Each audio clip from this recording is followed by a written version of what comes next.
Tinggal menghitung bulan saja, Indonesia akan melakukan pergantian Panglima TNI. Sejumlah nama dengan pangkat mentereng pun kini mulai mencuat. Namun tentu saja untuk opsi tahun ini, nama Kasat Jenderal Dudung Abdurrahman yang sebelumnya disebut sebagai kandidat terkuat pengganti Panglima Jenderal Andika Perkasa harus memupus harapannya. Hal tersebut tak terlepas dari sikap Jenderal Dudung yang temperamental setelah mengeluarkan instruksi provokasi kepada anggotanya untuk melakukan perlawanan kepada anggota Komisi 1 DPR RI buntut dari pengkondisian yang dilakukan oleh Effendi Simbolon. Lalu, tersisa 2 nama terkuat yang diproyeksikan mengisi kursi Panglima TNI nantinya. Nama tersebut adalah Laksamana Yudo Margono dan Marsikal Fajar Prasetyo. Lalu bagaimana perbandingan kedua jenderal ini mulai dari masa kecil hingga rekam jejak karir militernya? Berikut ini adalah rangkuman lengkap 2 calon Panglima TNI. Namun sebelum ke videonya, klik subscribe-nya dan nyalakan notifikasinya. Masa sekolah dimulai dari sosok Laksamana Yudo Margono. Putra daerah Madiun itu awalnya menempuh pendidikan di SDN 2 Garon. Meskipun berasal dari keluarga petani dengan keadaan ekonomi serba pas-pasan, nyatanya ia tetap mampu melanjutkan pendidikan hingga lulus dari Sekolah Menengah Atas Negeri 1 Mejayan. Sama halnya dengan Laksamana Yudo Margono, Marsikal Fajar Prasetyo juga lebih banyak menghabiskan masa sekolahnya di tanah kelahirannya. Meskipun tidak banyak yang bisa dikulik, tapi satu fakta yang pasti, Marsikal Fajar Prasetyo pernah bersekolah di Seman 3 Teladan, Jakarta. Akmil. Selepas lulus dari SMA, Yudo berkeinginan menjadi seorang tentara. Namun dalam perjalanannya, masuk ke AAL bukanlah suatu hal yang mudah. Yudo Margono harus mengeluarkan ongkos yang tak sedikit menuju Surabaya untuk mengikuti serangkaian tes. Bahkan, di waktu pendaftaran, ia sempat tidur di masjid karena tidak memiliki keluarga di Surabaya. Hasil tak mengkhianati usaha. Pria kelahiran 26 November 1965 itu akhirnya lulus seleksi di Akademi Angkatan Laut AAL dan lulus pada tahun 1988. Beda halnya dengan Fajar Prasetyo. Usai lulus dari SMA, ia lebih memilih masuk ke Akademi Angkatan Udara AAU. Pria kelahiran 9 April 1966 itu juga harus melalui jatuh bangun serta proses yang begitu panjang hingga sampai di satu titik ia berhasil lolos dari Akademi Angkatan Udara dengan pangkat Letnan II pada September tahun 1988. Karir. Setelah lulus dari AAL, karir militer Yudo Margono dimulai dengan menjadi asisten perwira divisi Aspadif Senjata Artileri Rudal di KRI YNS 332 tahun 1988. Setelah itu, ia pun sempat beberapa kali menjadi nahkoda KRI seperti Komandan KRI Pandrong 80, Komandan KRI Sutanto 877, Komandan KRI Ahmad Yani 351. Lambat laun, karirnya mulai menanjak. Ia kemudian dipromosikan menjadi Komandan Lanal Tua, Komandan Lanal Sorong, Komandan Satkat Koarmatim, Komandan Satkor Koarmatim, Komandan Kolat Armabar dalam kurun waktu 2004-2014. Bahkan di tahun 2014, Laksamana Yudo Margono sempat menjadi Kepala Kopassus. Setelah beberapa jabatan berlalu, di tahun 2019, ia menjabat sebagai Pangkogap Wilhan I. Setelah itu, namanya makin meroket hingga ditunjuk menjadi Kasal pada 20 Mei 2020 sampai saat ini. Sementara itu, Fajar Prasetyo memulai perjalanan di dunia militer dengan menjadi penerbang A4 Skyhawk di Skuadron 11 Lanut Sultan Hasanuddin pada tahun 1990. 5 tahun kemudian, ia ditugaskan menjadi perwira penerbang di Skuadron Udara 17 Lanut Halim Perdana Kusuma untuk menerbangkan pesawat Fokker F-28 dan Boeing B-707. Setelah itu, karirnya mulai melejit dan diangkat menjadi Dirdiklat Komando Pendidikan dan Latihan Angkatan Udara. Hingga pada tahun 2016, Fajar Prasetyo diberikan amanah untuk menjabat sebagai Danlanut Halim Perdana Kusuma. Karirnya satu langkah naik ke atas setelah menjadi Panglima Komando Operasi TNI AU, Pangkoops SAU 1 pada tahun 2018. Disinilah namanya mulai dikenal karena mampu mengatasi berbagai operasi, seperti Operasi Lintas Raja Wali dan menangani kasus kebakaran hutan.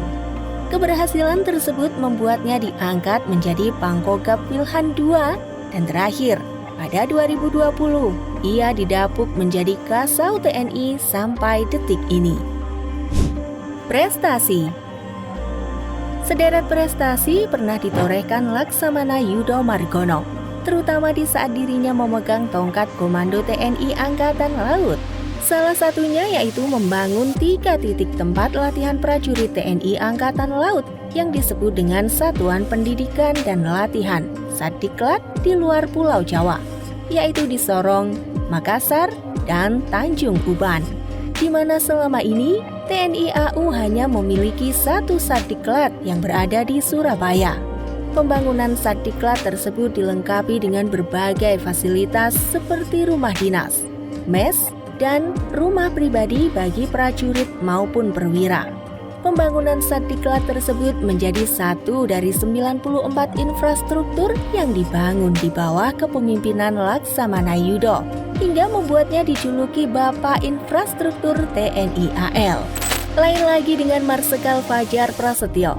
Prestasi memukaunya ditorehkan saat dirinya menjadi Panglima Komando Operasi TNI AU Pangkoops SAU 1 pada tahun 2018 lalu. Mulai dari menangani operasi Lintas Raja Wali, Tangkal Raja Wali, Kawal Raja Wali, Sayap Raja Wali, dan Lintas Udaya tanpa celah sedikit pun. Lalu di bidang sosial, ia juga pernah menangani kebakaran hutan dan lahan, Karhutla, di Sumatera dan Kalimantan, ikut berperan dalam penanggulangan bencana gempa bumi di Palu, serta evakuasi korban unjuk rasa di Wamena. Penghargaan. Selama karirnya sebagai pelindung masyarakat, Laksamana Yudo banyak menerima berbagai bintang jasa, yakni Bintang Yuda Dharma Pratama, Bintang Jalasena Nararya, dan Setia Lencana Dharma Samudra. Lalu, ia juga banyak mendapat brevet penghargaan seperti brevet atas air, brevet selam TNI AL, brevet kavaleri marinir kelas 1, brevet hiu kencana, brevet Kopaska, dan brevet kesehatan TNI AL. Penghargaan-penghargaan tersebut menjadi bukti sahih bahwa seorang Laksamana Yudo memiliki kompetensi yang besar di bidangnya. Adapun Marsikal Fajar juga memiliki pencapaian tak kalah kerennya, seperti meraih tanda jasa Bintang Dharma, Bintang Swabuana Paksa Utama, Bintang Kartika Eka Paksi Utama, dan Satya Lancana Dharma Nusa Satya Lancana Wiranusa. Bukan hanya itu saja, ia juga memiliki banyak brevet penghargaan, yaitu Wing Penerbang TNI AU, Brevet Driver TNI AU, RTAF Wing Thailand, hingga RSAF Wing Singapura. Kekayaan. Diawali dari sosok Laksamana Yudo Margono, berdasarkan LHKPN akhir 2020, Laksamana Yudo memiliki harta kekayaan sebesar 11,3 miliar rupiah, di mana meliputi aset tanah dan bangunan yang tersebar di Surabaya, Sidoarjo, hingga Tangerang dengan total aset sekitar 6,9 miliar rupiah.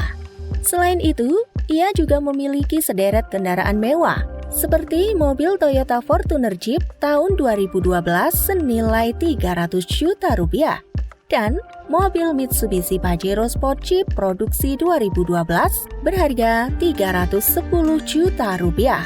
Itu pun belum lagi dihitung dengan tabungan atau surat berharga lainnya. Perbedaan kekayaan Laksamana Yudo dengan Marsikal Fajar ternyata hanya setipis kertas. Dilansir dari LHKPN 16 Maret 2021, Marsikal Fajar memiliki total kekayaan sebesar 12,1 miliar rupiah. Dengan rincian 9 aset tanah dan bangunan di Cianjur dan Jakarta dengan total nilai sekitar 8,7 miliar rupiah. Lalu, ada juga alat transportasi seperti mobil Toyota Alphard X24. Diketahui, mobil produksi 2014 itu memiliki nilai sebesar 210 juta rupiah. Dan ada pula mobil Toyota New Camry 24 tahun 2011 yang berharga sekitar 125 juta rupiah. Ditambah dengan harta bergerak serta kas yang kalau ditotalkan bisa mencapai 3 miliar rupiah. Kasus selama memimpin. Tidak ada gading yang tak retak selama kepemimpinan Laksamana Yudho Margono sebagai Kepala Staf Angkatan Laut Kasal. Salah satu insiden yang sangat menarik perhatian ialah tenggelamnya kapal selam Nanggala 402 oleh beberapa pihak. Insiden yang menghilangkan 53 nyawa prajurit tersebut dianggap sebagai kegagalan Laksamana Yudho dalam melakukan perawatan terhadap perlengkapan dan peralatan TNI AL.